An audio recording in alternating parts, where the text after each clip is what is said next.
We are talking about systems of equations in three variables, and we want to solve systems of equations. So we have the answer written here, 6, negative 6, 2, but we want to show our work of how we got there. And so we want to solve this the same way that we have solved equations in two variables. So the first thing we have to do is eliminate the system to get it down to a two-variable system, and then continue from there. When we get done, we'll have our order triple for our answer.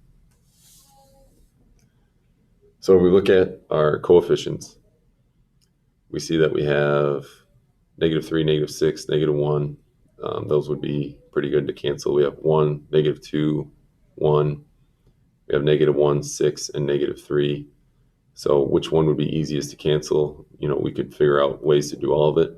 But the thing I recognize about this middle equation is my y. If I reduce this by half, it would be able to cancel our y. And I can reduce this by half pretty easily because these are all even values. So what I'm going to do is I'm going to scale this middle equation by 1/2. And it's going to be a positive 1/2 because I have a negative 2 here and the two y's are positive, so those are going to cancel out nicely.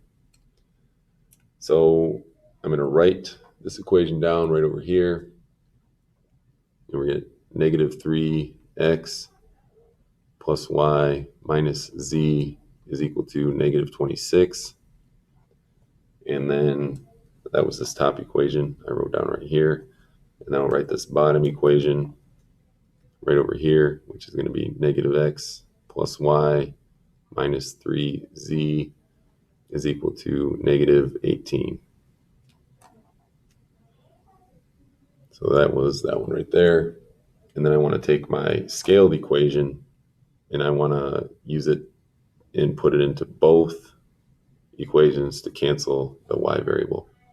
So negative 6 times 1/2 is negative 3x, and negative 2 times 1/2 is negative y, and 6 times 1/2 is going to be positive 3z, and that is going to be equal to negative 6.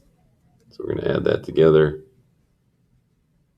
and because I'm scaling both of them by 1/2, this is going to be the same one over here, so I'll put plus negative 3x minus y plus 3z is equal to negative 6. So we can do that math there. And the reason we did that is so our y's will cancel. So we're left with negative 6x plus 2z equals negative 32. And again, we have our y's that cancel, and we're left with negative 4x, and our z's also cancel. And that's actually pretty nice. So we get negative 24. And it's nice because now we have an equation with one variable, so we don't have to do elimination again. We can just solve this one right now. So we get negative 4x is equal to negative 24, and we're going to divide by negative 4, and then we get x is equal to 6. All right, so we got our first answer, and that checks. So once we got that, we went down here and we solved for x. Now we can take our x variable that we have and we can put it into this equation here. So we have negative 6 times x plus 2z equals negative 32. Substitute 6 in here. So we get negative 36 plus 2z is equal to negative 32. So we can add 36. And then we get 2z is equal to 4, and divide by 2. And then we get z is equal to 4, or z is equal to 2. All right, so far we're 2 for 2 with our math. And then we can take those two values and we can substitute it into the middle equation. So we have 6, we know what our x is, and we're going to say minus 2y plus 6, we know what our z is, and that's equal to negative 12. And we want to check this solution. So our x is 6, and our z is 2.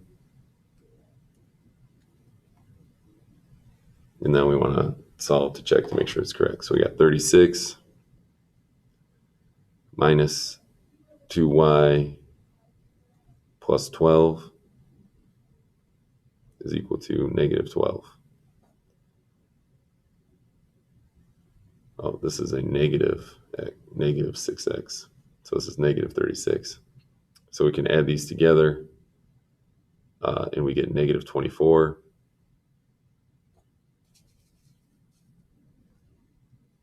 Negative 24 minus 2y equals negative 12.